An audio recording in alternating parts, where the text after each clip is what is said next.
Hello student, मैं आज आपके बीच में एक नया वीडियो लेके आया हूँ। यह वीडियो ISLM मॉडल पे बेस्ड है। इससे पहले ही मैंने आपके बीच में वीडियो को साझा किया था, जो आपके एग्जामिनेशन पॉइंट ऑफ व्यू से इम्पोर्टेंट है। ये video BA semester 3 economics honours CBCS के बेस्ड पे जो सिलेबस है उस पर बनाया गया है। आज के वीडियो में हम लोग ISLM मॉडल को देखेंगे कि ISLM मॉडल है क्या और किस प्रकार इसमें प्राइस का डिटर्मिनेशन होता है। तो हम लोग वीडियो स्टार्ट करते हैं और ISLM मॉडल के संदर्भ में देखते हैं और समझते हैं कि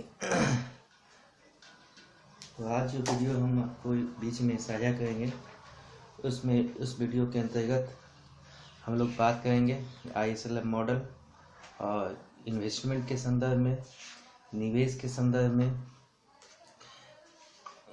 तो सबसे पहले हम लोग बात करते हैं कि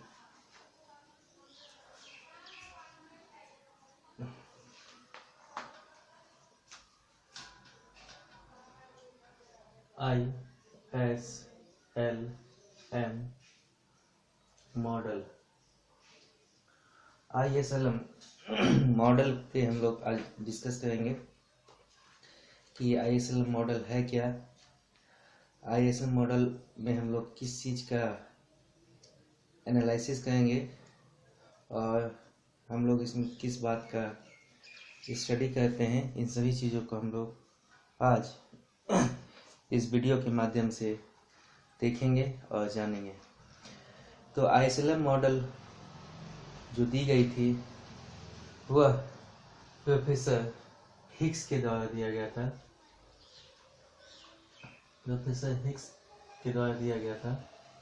यानी प्रोफेसर हिग्स ने ISLM मॉडल को दिया था 1937 में, 1937 में। यानी 1937 में प्रोफेसर हिग्स के द्वारा ISLM मॉडल को दिया गया। 1936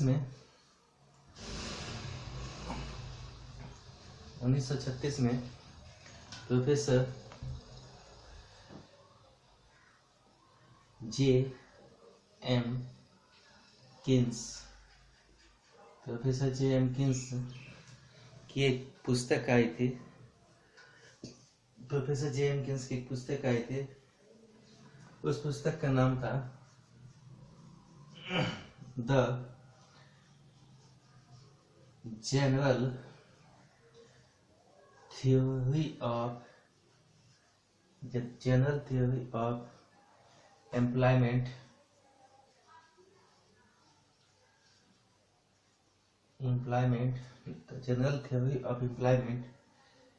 interest and money.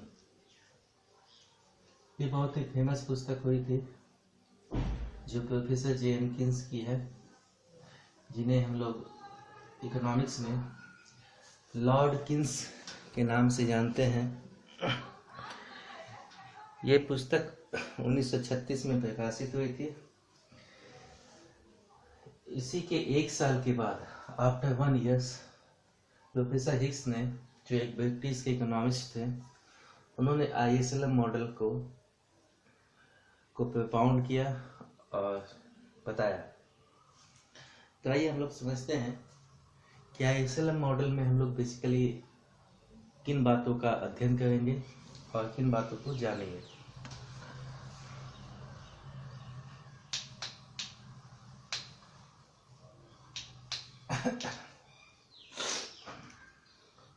ISLM 2 word से बना हुआ है, IS और LM। तो हम लोग 2 भाग कर देते हैं। एक भाग IS हो जाएगा, दूसरा भाग LM हो जाएगा। एक भाग IS, एक भाग LM। अब देखते हैं IS भी 2 से बना है, I और S, और LM भी 2 से बना हुआ है, L और M। दोनों का मतलब समझते हैं कि दोनों वर्ड क्या है, दोनों लेटर किस चीज को बताता है। आई का मतलब होता है इन्वेस्टमेंट, इन्वेस्टमेंट अर्थात निवेश।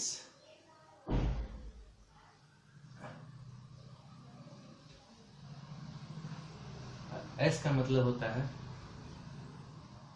Investment, saving, liquidity, preference. आई हो गया इन्वेस्टमेंट और एस हो जाएगा आपका सेविंग यानी बचत।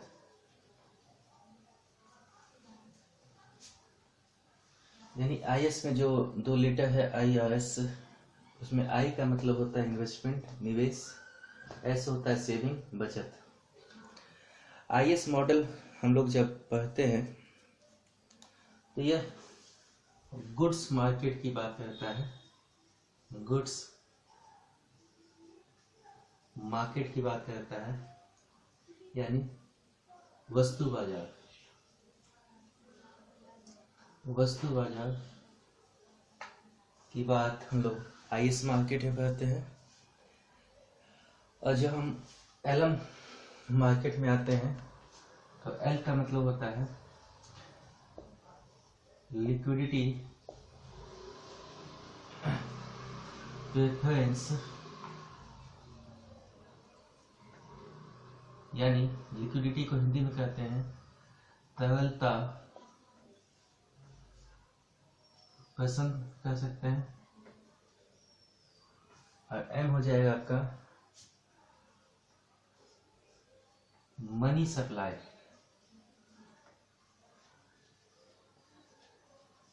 यानी मुद्रा की पूर्ति।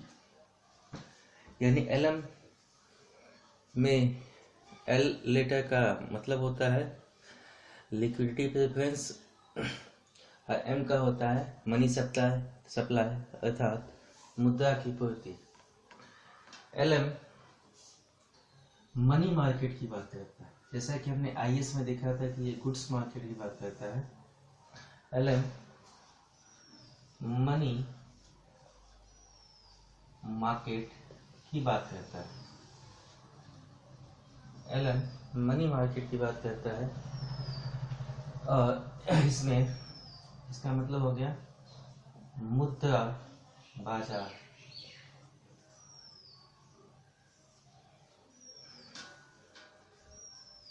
तो जब एक आईएस पार्ट हो गया आपका और एक एलएम पार्ट हो गया।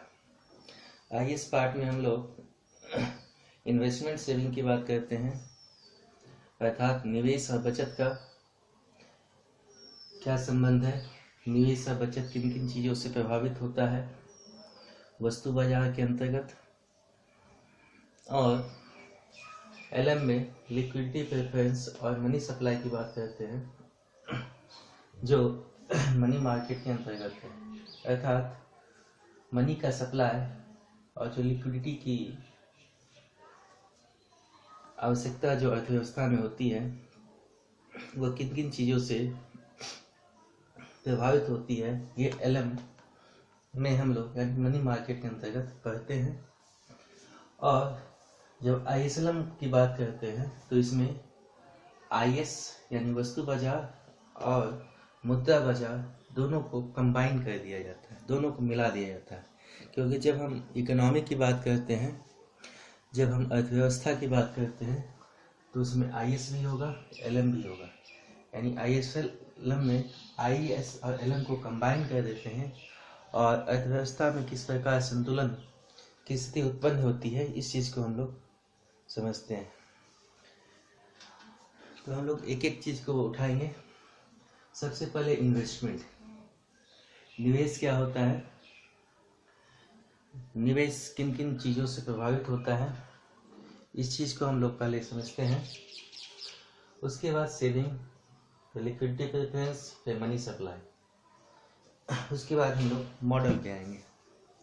तो सबसे पहले हम इन्वेस्टमेंट अर्थात निवेश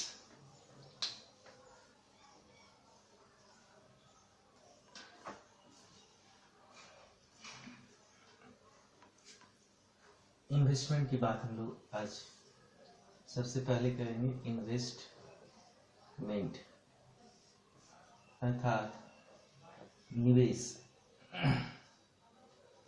इन्वेस्टमेंट क्या होता है, निवेश क्या होता है, सबसे पहले इन तथ्यों को हम लोग समझेंगे और इन्वेस्टमेंट किन किन चीज़ों से प्रभावित होता है इस चीज़ को हम लोग जानेंगे। और इन्वेस्टमेंट अर्थव्यवस्था के अंदर कितने प्रकार का होता है इस चीज़ को हम जानेंगे। तो निवेश जैसा शब्द से आशय है निवेश, यानी किसी भी चीज़ में पैसे को लगाना, पैसे का इन्वेस्टमेंट करना, निवेश करना अर्थात किसी स्टॉक में परचेज कर लेना या बॉन्ड को परचेज कर लेना। तो हम कहते हैं कि यदि कोई व्यक्ति अपने पैसे को, अपना पैसे से वह बॉन्ड, स्टॉक इत्यादि खरीद लेता है तो हम कहेंगे वो निवेश करता है। यह वह व्यक्ति अपने पैसे को, अपनी पूंजी को कंपनी खोलने में लगाता है, उत्पादन में वृद्धि करने के लिए लगाता है, तो भी हम कहेंगे कि वह निवेश करता है। अर्थात उद्यमी या व्यक्ति पूंजी या अर्थात व्यक्ति या उद्यमी पूंजी का निवेश कर अर्थव्यवस्था के अंदर, बाजार के अंतर्गत पूंजीगत साधनों का निर्माण करते हैं। और उनका मुख्य उद्देश्य क्या होता है, तो निवेश का मुख्य अगर हम लोग मतलब देखें कि व्यक्ति या उद्यमी, व्यक्ति इंडिविजुअल हो जाएगा, उद्यमी बिजनेसमैन या एंटरप्रेन्योर हो जाएगा। तो वह क्या करता है, उसके पास जो मनी होती है, जो पैसे होते हैं या जो कैपिटल होती है, मनी या कैपिटल, पूंजी जिसे हम कहते हैं, वो मनी या कैपिटल को से बॉन्ड खरीदता है, स्टॉक खरीदता है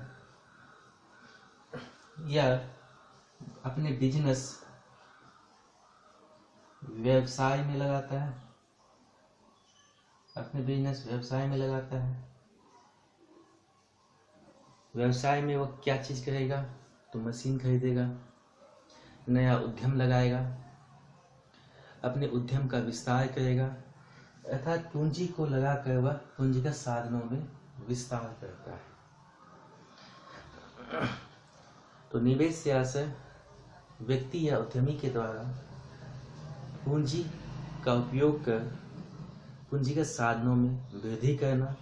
और उसका मकसद क्या होता है, जब भी कोई व्यक्ति अपना पैसा लगाएगा तो वह क्या करता है, अपने टाइम बीइंग के लिए, अपने समय अंतराल के लिए अपने पैसे का त्याग करता है, सैक्रिफाइस करता है। और जब व्यक्ति या उद्यमी पैसे का त्याग करेगा, निवेश कर देगा, किसी जगह लगा देगा, तो उसका मेन मोटो क्या होता है कि उससे कुछ आउटकम मिले, कुछ उससे फायदा मिले। फायदा क्या होगा, प्रॉफिट होगा, इंटरेस्ट होगा, ब्याज होगा। यानी जब व्यक्ति या उद्यमी अपने पैसे का निवेश करता है तो उसका मुख्य मकसद उस पैसे से लाभ का अर्जन करना होता है, लाभ कमाना होता है, या ब्याज कमाना होता है, या पैसे का वृद्धि करना होता है। यानी उद्यमी अपने व्यवसाय में पैसे को लगाकर उस पैसे से अपने व्यवसाय की वृद्धि करता है और पूंजीगत साधनों का विकास कर लाभ कमाता है और व्यवसाय को एक नई ऊंचाइयों तक ले जाता है। अब हम लोग समझते हैं कि निवेश कितने प्रकार का होता है।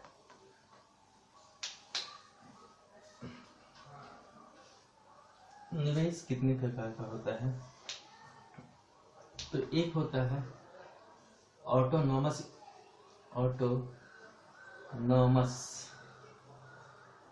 इन्वेस्टमेंट,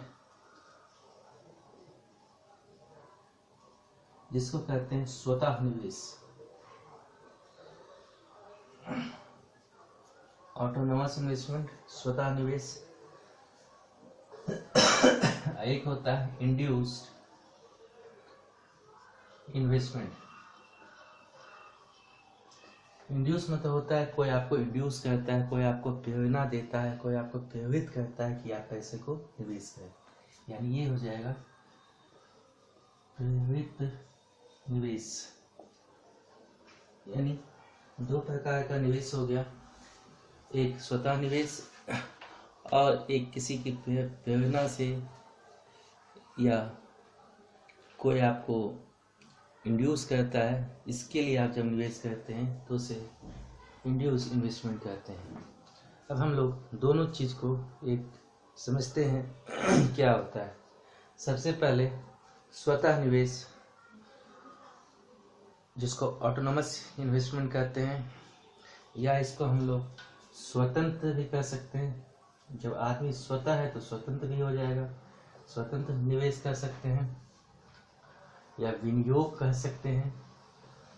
इन्वेस्टमेंट को विनियोग भी कहा जाता है, तो स्वतंत्र विनियोग कहें या स्वतः निवेश कहें, या इसको स्वायत्त विनियोग भी कहा जा सकता है, अर्थात इसको हम लोग स्वायत्त विनियोग भी कह सकते हैं।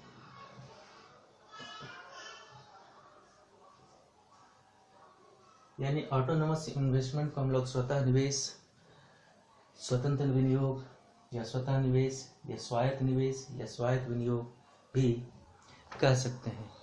तो स्वतः निवेश से आशय यह है कि व्यक्ति जो निवेश करता है वह ऑटो होता है। ऑटो मतलब होता है सेल्फ, अपने आप,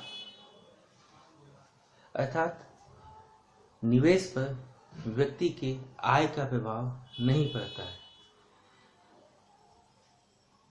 यानी व्यक्ति कितना पैसा कमा रहा है, आय में बदलाव होने से उसके निवेश पे किसी प्रकार का बदलाव नहीं होता है। अर्थात स्वायत्त विनियोग वैसे विनियोग को कहते हैं जिसमें विनियोग निवेश आय से स्वतंत्र होता है, अर्थात जिस विनिवेश पर आय का कोई प्रभाव नहीं पड़ता है, यह विनियोग आय के प्रति बेलोचदार होता है।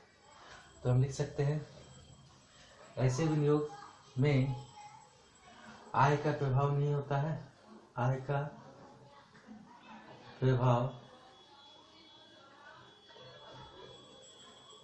नहीं होता है, आय का प्रभाव नहीं होता है, या कहते हैं ऐसा निवेश आय के प्रति बेलोचदार होता है। यानी स्वतः निवेश को हम कह सकते हैं कि ऐसा निवेश जिसके अंतर्गत जो व्यक्ति या उद्यमी निवेश करता है वह आय का उस पर कोई प्रभाव नहीं होता है। अतः ऐसे निवेश पर आय बेलोचदार होता है। बेलोचदार मतलब होता है कि बेलोच मतलब आय का किसी प्रकार से कोई प्रभाव नहीं होता है।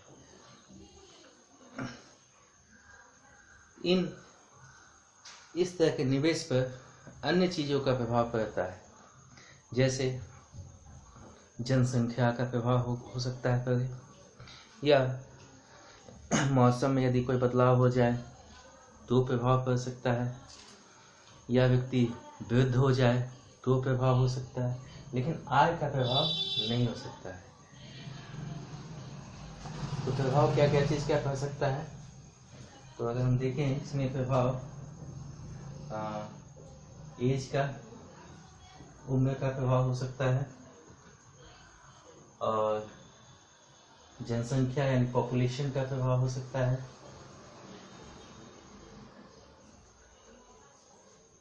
यानी स्वतः निवेश में आय का प्रभाव होता है, जनसंख्या का प्रभाव होता है या युद्ध का प्रभाव होता है या मौसम में बदलाव, सीजन चेंज का बदलाव होता है।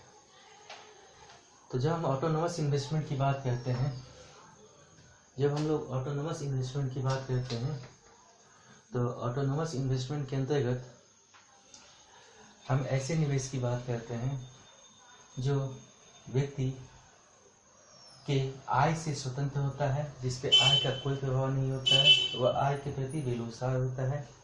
ऐसे चीज़ों पर, ऐसे निवेश पर उम्र का, उस अर्थव्यवस्था, उस देश की जनसंख्या का, युद्ध की स्थिति का और मौसम के प्रभाव का स्थिति देखने को मिलता है। इस प्रकार का विनिवेश स्वतः विनिवेश कहलाता है। इसे हम एक चित्र के माध्यम से समझते हैं कि स्वतः विनिवेश का चित्र कैसा होगा।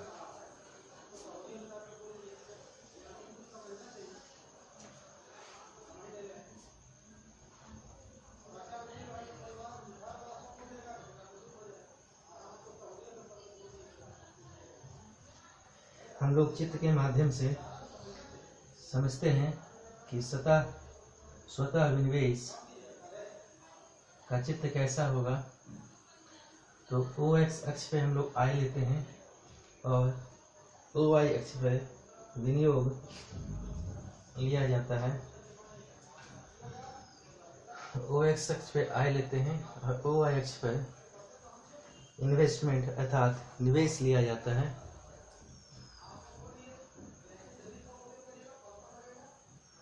और ये आपका इन्वेस्टमेंट वक्र हो जाएगा जो स्वतः निवेश को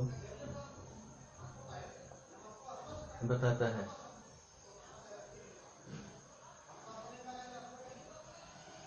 ये आपको स्वतः निवेश को बताता है। तो जब हम ऑटोनोमस इन्वेस्टमेंट का चित्र देखते हैं तो ऑटोनोमस इन्वेस्टमेंट अर्थात स्वतः निवेश के अंतर्गत चित्र में आय को x अक्ष पर और विनियोग को y अक्ष पर दिखाया गया है। निवेश वक्र x एक्सिस अर्थात आय के समानांतर है। चित्र का विनिवेश एनालिसिस हम लोग करते हैं।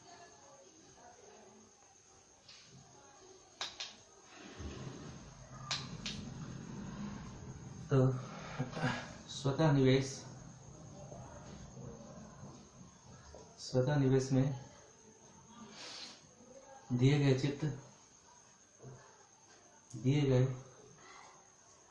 चित्र में OX अक्ष पर आय को दिखाते हैं, OY अक्ष पर विनियोग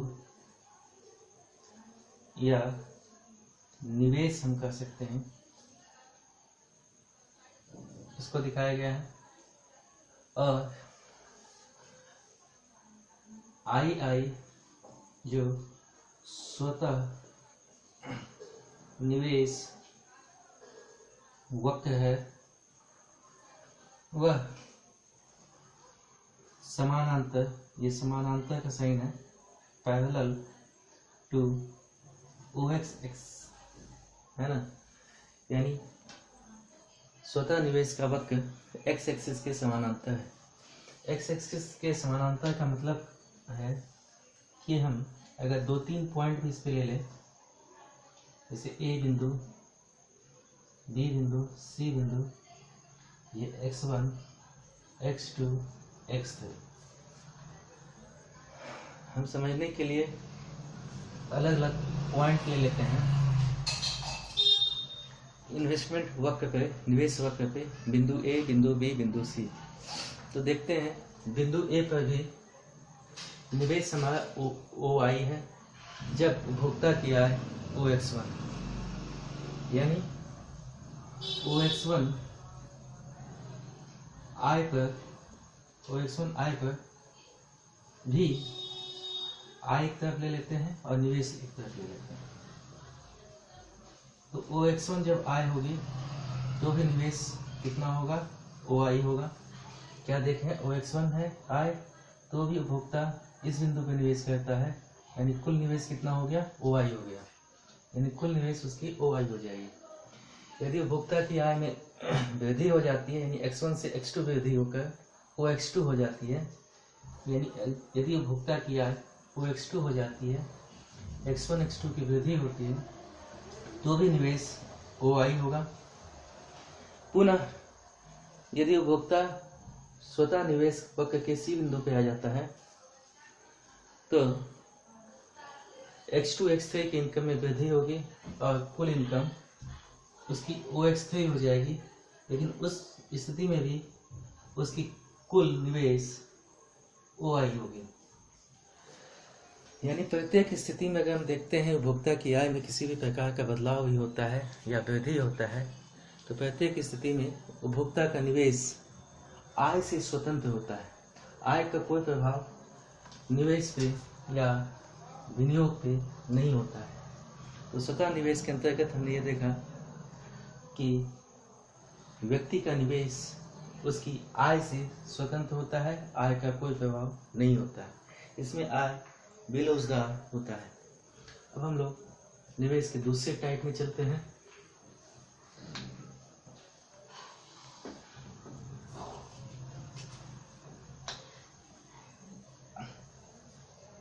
अब हम लोग निवेश के दूसरे टाइप जो इंड्यूस इन्वेस्टमेंट, यानी किसी की प्रेरणा से जो निवेश होता है, यानी प्रेरित निवेश, यानी इंड्यूस इन्वेस्टमेंट में जब हम देखते हैं तो ये क्या होता है, जैसा वर्ड से भी आशा है कि प्रेरणा से निवेश, यानी कोई व्यक्ति जब किसी चीज़ से प्रेरित होता है तो वह निवेश करता है। यानी यह वैसा निवेश है जिसमें व्यक्ति की जब आय में चेंज होता है, व्यक्ति की जब आय में बदलाव होती है, तो वह निवेश के लिए वह झुकता है, उसमें झुकाव होती है, उसमें बदलाव देखने को मिलता है। यानी आय में बदलाव होने से, आय में परिवर्तन होने से उसके निवेश में परिवर्तन होता है। ऐसे इंड्यूस इन्वेस्टमेंट या प्रेरित निवेश कहते हैं, है ना। यानी यह निवेश आय में परिवर्तन होने से, आय में परिवर्तन होने से निवेश में परिवर्तन होता है। यानी in induce investment the investor is induced as his income change. So induced investment can be said as such type of investment where investor change the investment amount as per his income. तो हम कह सकते हैं जो induce investment होती है, जो प्रेरित निवेश होती है, उसमें निवेशकर्ता अपनी आय में जब उसकी बदलाव होती है तो वह निवेश में बदलाव करता है। यानी आय में बदलाव होने से जो निवेश में बदलाव होता है उसको प्रेरित निवेश कहते हैं। इसे हम चित्र के माध्यम से समझते हैं कि चित्र कैसा होगा इसका।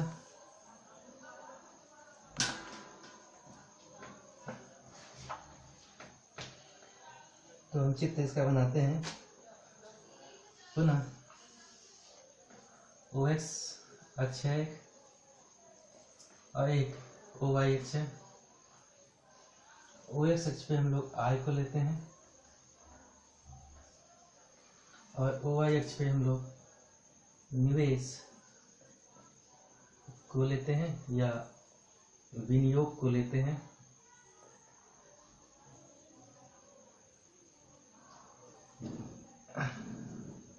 निवेश को लें चाहे विनियोग को लें, दोनों बात एक ही है। और इसमें जो इंड्यूस इन्वेस्टमेंट का वक्त होगा वह आपका ऐसा होगा,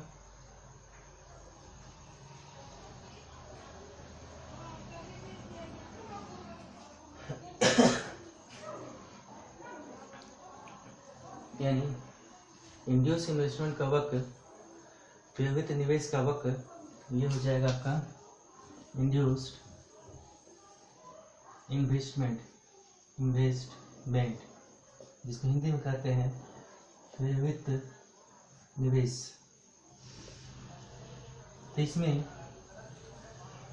हम देख सकते हैं कि एक्स एक्सिस पे हमने आय को लिया है, वाई एक्सिस पे निवेश को लिया है, और इंड्यूस इन्वेस्टमेंट प्रेरित निवेश का वक्त नीचे से ऊपर की ओर जा रहा है, यानी इंड्यूस इन्वेस्टमेंट का जो ढाल है वो पॉजिटिव ढाल है, ऊपर की ओर बढ़ते हुए है।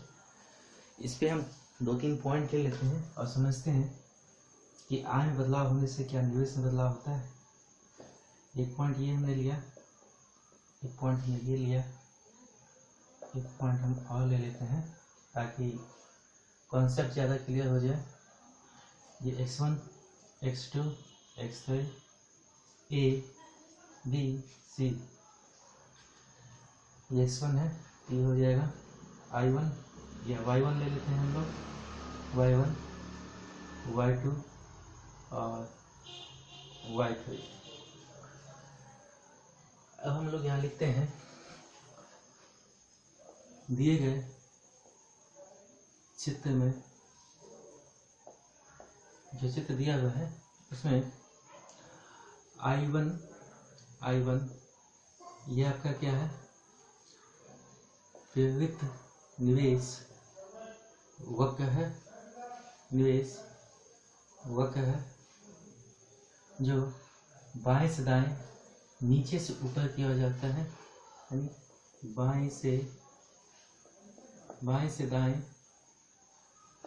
दाएं देख सकते हैं, इधर बायां हो गया, इधर दायां हो गया, तो बाएं से दाएं की ओर जाता है और नीचे से ऊपर की ओर, बाएं से दाएं एवं नीचे से ऊपर की ओर जाता है,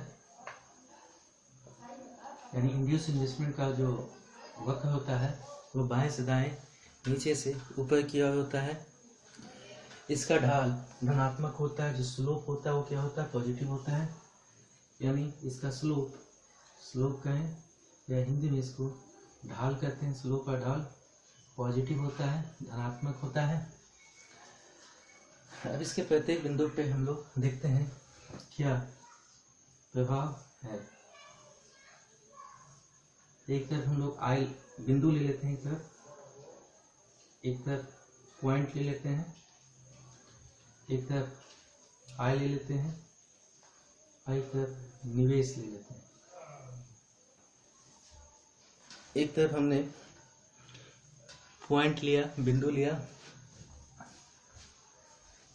इसको बिंदु कह सकते हैं, है ना, बिंदु, ये हो जाएगा इनकम, ये इन्वेस्टमेंट। 3 बिंदु हमने लिया है, ए बी सी। जब हम इंड्यूस इन्वेस्टमेंट प्रेरित निवेश के ए बिंदु पे होते हैं, बिंदु ए पे हैं, तो उस समय उपभोक्ता की आय OX1 है, उपभोक्ता की आय OX1 है, निवेश OY1 है। जब उपभोक्ता की आय OX2 होती है, आय में वृद्धि हो जाती है, यानी X1 X2 की जैसे ही वृद्धि होती है तो उसके निवेश में कितना वृद्धि होता है, Y1 Y2 की वृद्धि होकर OY2 हो जाती है, यानी निवेश OY2 हो जाता है, निवेश में वृद्धि देखने को मिलती है।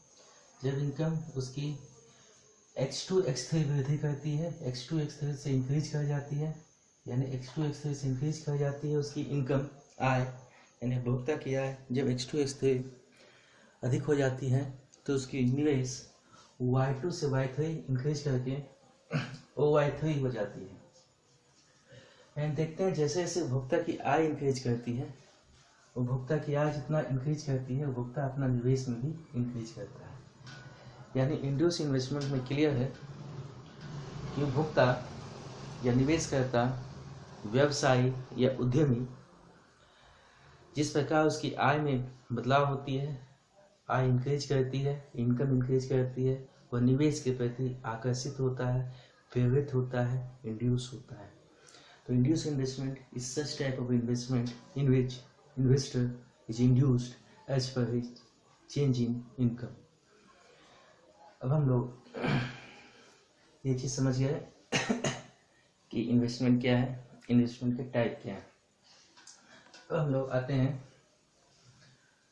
ISLM मॉडल में और समझते हैं कि ISLM मॉडल के अंतर्गत हम लोग जो इन्वेस्टमेंट, सेविंग, ये सभी चीज़ है उसका क्या संबंध है। तो पहले हम इन्वेस्टमेंट और इंटरेस्ट रेट जो है उसके संबंध में हम लोग पहले संबंध को देख लेते हैं कि इन्वेस्टमेंट और इंटरेस्ट रेट के बीच में क्या संबंध है। उसके बाद हम लोग ISLM मॉडल का मान्यता किया आते हैं और फिर हम इस पर डिस्कस करेंगे। तो हम लोग देखते हैं ISLM मॉडल में सबसे पहले हम लोग ISLM मॉडल की मान्यता को देख लेते हैं, एजम्पशन को, कि इसकी मान्यता क्या है। फिर हम लोग जो इन्वेस्टमेंट पार्ट है उसको देखेंगे, फिर सेविंग के पार्ट को देखेंगे, फिर लिक्विडिटी प्रेफरेंस के पार्ट को देखेंगे और फिर मनी सप्लाई के पार्ट को देखेंगे। एजम्पशन, मान्यता, यानी किस किस मान्यता पे ISLM मॉडल बेस्ड है। तो सबसे पहले ISLM मॉडल जो हिग्स ने दिया था वह क्लोज्ड इकोनॉमी पे बेस्ड है। क्लोज्ड इकोनॉमी यानी बंद अर्थव्यवस्था, बंद अर्थव्यवस्था। क्लोज इकोनॉमी को आप लोग जानते हैं कि इकोनॉमी दो टाइप की होती है, एक क्लोज होती है, एक ओपन होती है। बंद अर्थव्यवस्था और खुली अर्थव्यवस्था। इसका आशय क्या है? क्लोज इकोनॉमी हम लोग वैसे अर्थव्यवस्था को कहते हैं जब किसी देश का व्यवसाय अन्य देशों के साथ ना हो, और ओपन इकोनॉमी जब वो इकोनॉमी में दूसरे इकोनॉमी के साथ, दूसरे देश की अर्थव्यवस्था के साथ उसका व्यवसाय हो, बिजनेस हो, तो हम कह सकते हैं ओपन। तो ISLM मॉडल में सबसे पहले इसने यह चुन किया कि अर्थव्यवस्था क्लोज इकोनॉमी है और जो भी उसकी मॉडल है वह क्लोज इकोनॉमी पे बेस्ड मॉडल है। उसके बाद दूसरा उन्होंने माना कि price is fixed,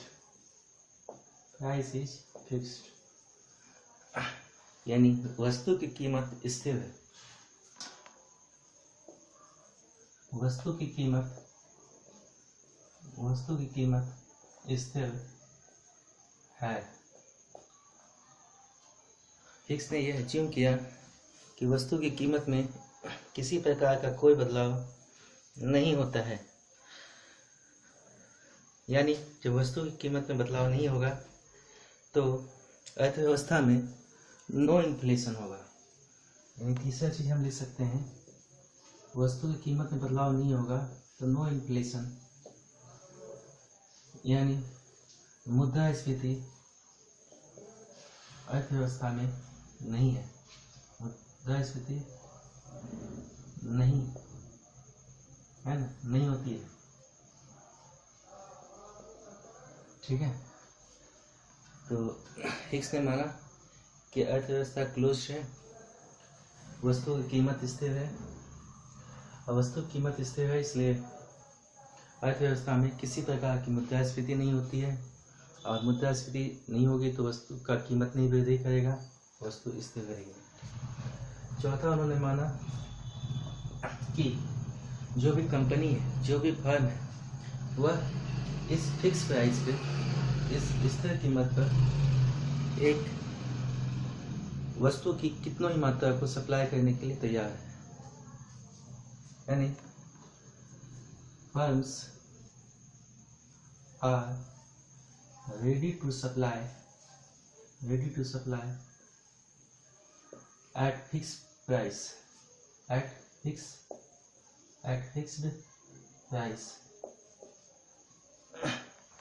fixed price firms are ready to supply, यानी जो कंपनियां हैं वह इस स्थिर कीमत पर वस्तु को सप्लाई करने के लिए तैयार है। एंड एनी अमाउंट, है ना, firms are ready to supply at fixed price and any amount of goods, any amount of goods, यानी इसका हिंदी हो जाएगा, कंपनी स्थिर कीमत पर वस्तु की कोई भी मात्रा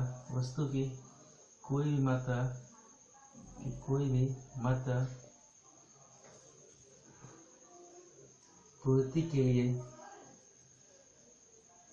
तैयार होती है। यानी कंपनी स्थिर कीमत पर ही वस्तु की कोई भी मात्रा बाजार में सप्लाई करती है।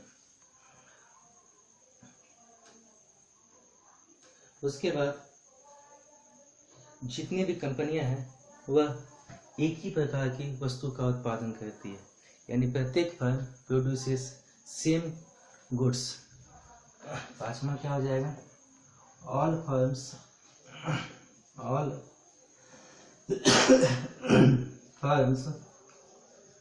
Produces same goods.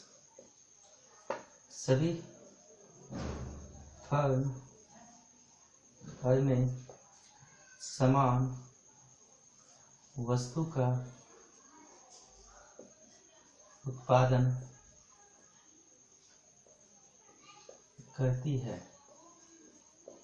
यानी होमोजीनियस टाइप ऑफ गुड्स का प्रोडक्शन होता है, उसमें किसी प्रकार का चेंज नहीं होता है। और जो वस्तु कंपनी सप्लाई करती है, समान वस्तु, उसी समान वस्तु का उपभोक्ता उपभोग करता है, खरीदता है और उसकी उपयोग करता है। तो ये 5 मान्यता हुई। उसके बाद हम लोग नेक्स्ट पे चलते हैं। यानी पहली मान्यता हो गई क्लोज इकोनॉमी, अर्थव्यवस्था बंद है। दूसरा, वस्तु की कीमत स्थिर है। वस्तु कीमत स्थिर है इसलिए महंगाई नहीं है, नो इन्फ्लेशन है। कंपनी इसी फिक्स कीमत पर वस्तु की किसी मात्रा का पूर्ति के लिए, सप्लाई के लिए तैयार हो जाती है और सभी फर्म समान वस्तु का उत्पादन करती है। अब हम लोग आते हैं नेक्स्ट में।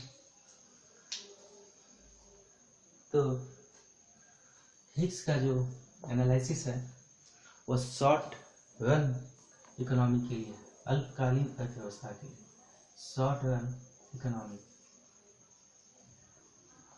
अल्पकालीन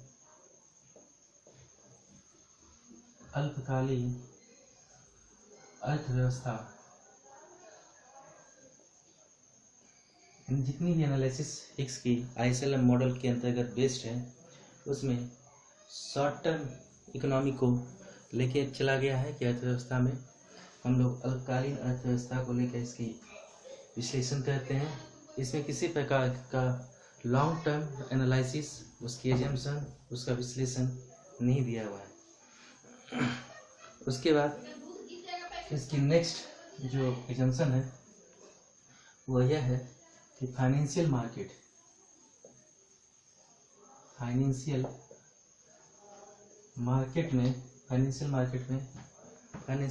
में 2 प्रकार की ही एसेट्स पाई जाती है। फाइनेंशियल मार्केट इंक्लूड 2 एसेट्स, 2 ही एसेट्स है। फाइनेंशियल मार्केट में दो ही एसेट्स है, एक मनी है और एक बॉन्ड है, मनी एंड बॉन्ड, इसके अलावा कुछ नहीं। फाइनेंशियल मार्केट को हम लोग कहेंगे वित्तीय बाजार, यानी वित्तीय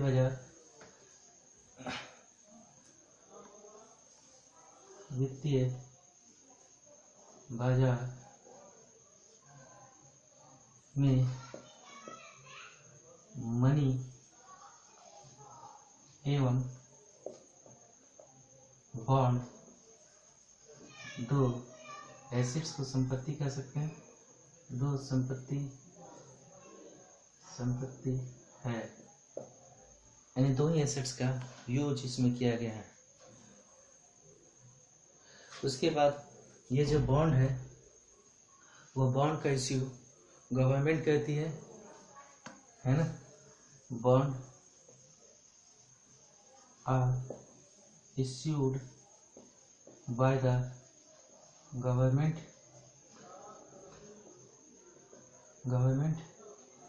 सरकार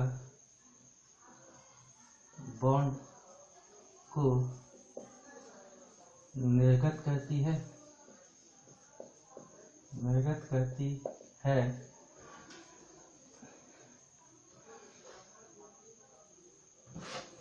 उसके बाद मनी क्या है, बॉन्ड में इंटरेस्ट होता है, मनी में किसी प्रकार का इंटरेस्ट नहीं होता है, यह एक लिक्विड होता है ना।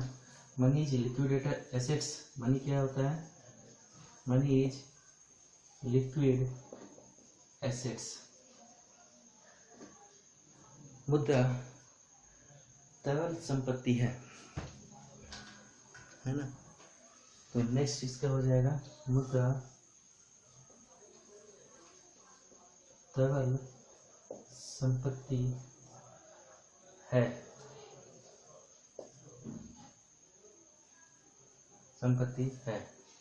ये इसकी कुछ मान्यता हो गई। अब हम लोग आगे इसमें देखते हैं कि ISLM मॉडल में और आगे क्या है।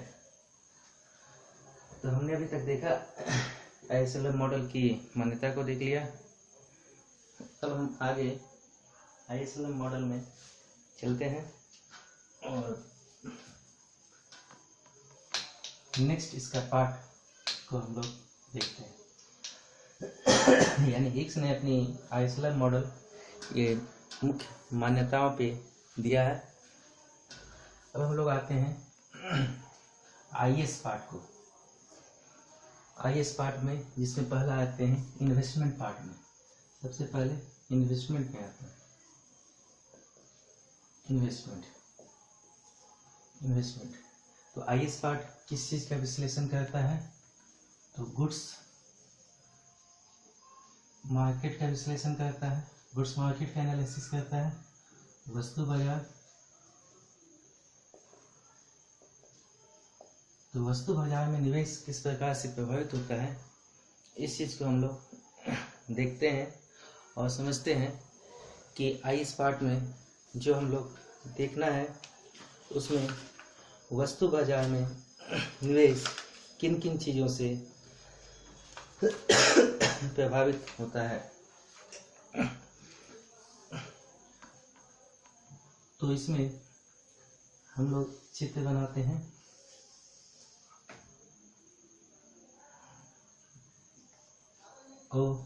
एक्स एक्सिस, ये आपका वाई एक्सिस। OX एक्सिस पे हम लोग इन्वेस्टमेंट को लेते हैं, निवेश को लेते हैं।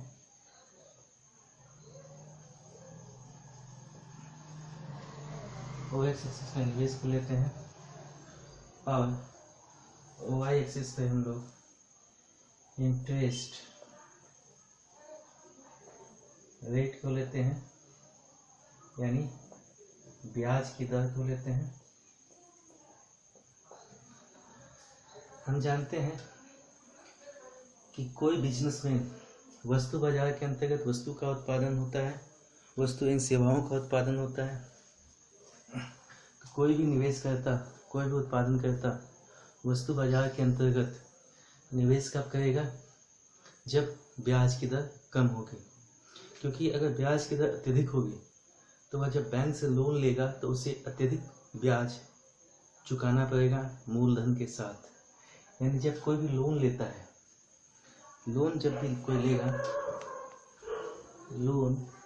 कोई लेगा तो इसके दो पार्ट होते हैं, एक प्रिंसिपल जिसको हम लोग मूलधन कहते हैं और एक इंटरेस्ट यानी जिसको ब्याज कहते हैं। यदि ब्याज ज़्यादा होगा, इंटरेस्ट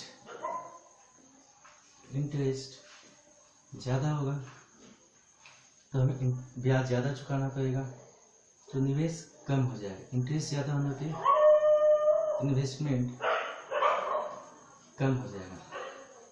यानी इसे से इंटरेस्ट ज़्यादा है, यदि इंटरेस्ट यहाँ पे हम लेते हैं तो निवेश कम, इंटरेस्ट और कम, निवेश और ज़्यादा, इंटरेस्ट और कम, निवेश और ज़्यादा।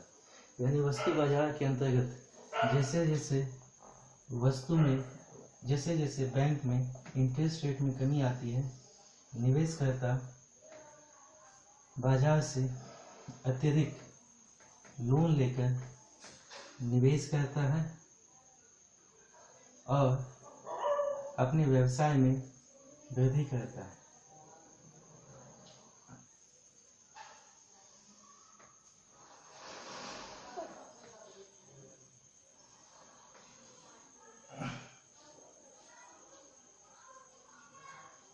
ये पॉइंट हम लोग ले लेते हैं, ए, बी और सी। ये क्या हो गया हमारा? निवेश वक्र हो गया, निवेश वक्र। तो दिए गए चित्र में हम लोग क्लियरली देख सकते हैं, स्पष्टता देख सकते हैं, जब बाजार में ब्याज की दर यानी बैंक ब्याज की दर महंगी रखते हैं, यानी OR1 जब ब्याज की दर होती है तो निवेश OX1 होगा, क्योंकि निवेशकर्ता उस समय निवेश के लिए कम आकर्षित होंगे। उन्हें लगेगा कि अगर हम बैंक से लोन लेते हैं या निवेश करते हैं तो उसका एक अधिक हिस्सा हमें ब्याज के रूप में बैंक को अदा करना पड़ेगा, तो हमारे पास लाभ प्रॉफिट कम बचेगा और वह निवेश के लिए आकर्षित नहीं होता है। लेकिन जब भी अर्थव्यवस्था में इंटरेस्ट रेट कम हो जाती है, जब इंटरेस्ट रेट R1 R2 से कम होकर OR2 हो जाती है, निवेशकर्ता निवेश के लिए आकर्षित होता है और निवेश में X1 X2 की वृद्धि होकर OX2 हो जाती है और यह निवेश वक्र के B बिंदु पे पहुंच जाता है। पुनः जब निवेश में R2 R3 की कमी आकर OR3 हो जाती है तो निवेश X2 X3 से वृद्धि करके OX3 हो जाता है। तो हम देख सकते हैं कि निवेश वक्र बाएं से दाएं, ऊपर से नीचे की ओर ढाल करता है। तो हम लिख सकते हैं कि दिए गए चित्र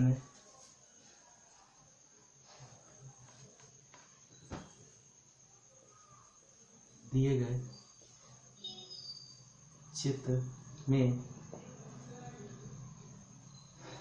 निवेश वक्र बाएं से दाएं, निवेश वक्र बाएं से दाएं, ऊपर से नीचे, बाएं से दाएं, ऊपर से नीचे की ओर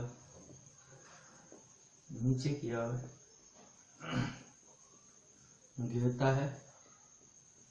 बाएं से दाएं, ऊपर से नीचे की ओर गिरता है, अर्थात निवेश वक्र का जो ढाल है, निवेश वक्र का ढाल ये क्या होगा? ऋणात्मक ढाल होगा। निवेश वक्र का ढाल ऋणात्मक ढाल है, यानी निवेश और इंटरेस्ट रेट के बीच में, इन्वेस्टमेंट और इंटरेस्ट रेट के बीच में अपोजिट संबंध है ना। हम लिख सकते हैं इन्वेस्टमेंट, निवेश और इंटरेस्ट रेट के बीच में अपोजिट संबंध है। तो हमने देखा कि वस्तु बाजार गुड्स मार्केट के अंतर्गत कोई भी उद्यमी व्यवसायी वस्तु बाजार के अंतर्गत निवेश करता है तो किन बातों का ध्यान देता है? वह इंटरेस्ट की बात करेगा, ब्याज की बात करेगा। जैसे जैसे ब्याज अत्यधिक होता जाएगा, ब्याज के ऊपर भागता जाएगा, निवेश नीचे की ओर जाएगा, और ब्याज जैसे से नीचे आएगा, निवेश ऊपर की ओर जाएगा।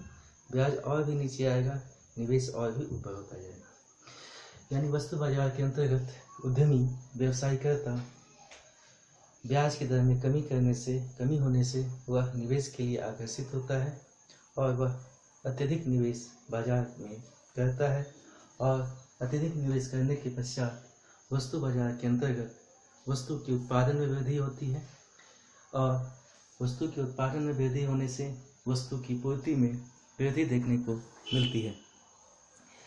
तो हमने इस वीडियो के अंतर्गत देखा कि निवेश क्या होता है, निवेश कितने प्रकार के होते हैं, ऑटोनोमस इन्वेस्टमेंट, इंड्यूस इन्वेस्टमेंट क्या होती है, ISLM मॉडल हिक्स ने दिया, उनकी मान्यताओं को देखा, और IS में आई के पार्ट को देखा, इन्वेस्टमेंट के पार्ट को देखा। अब सेविंग के पार्ट को हम लोग अगले वीडियो में देखेंगे और जानेंगे कि सेविंग, बचत, जो भी निवेश करता उद्यमी करता है वह किन चीज़ों से प्रभावित होता है और उस पर क्या प्रभाव देखने को मिलता है। तो आज के वीडियो में मैं आपको के बीच में इन तथ्यों को लेके आया। अगले वीडियो में मैं आपको ISLM मॉडल के अगले पार्ट, आई के बाद S पार्ट को चलेंगे, फिर हम लोग LM पार्ट को देखेंगे। इसमें L हो गया आपका लिक्विडिटी प्रेफरेंस और M हो गया मनी सप्लाई, और फिर हम ISLM मॉडल के माध्यम से वस्तु बाजार और मुद्रा बाजार यानी गुड्स मार्केट और मनी मार्केट के बीच में संतुलन कैसे स्थापित होता है, किस बिंदु पे होता है, उस चीज़ को हम लोग स्टडी करेंगे, देखेंगे और सीखेंगे। Thank you.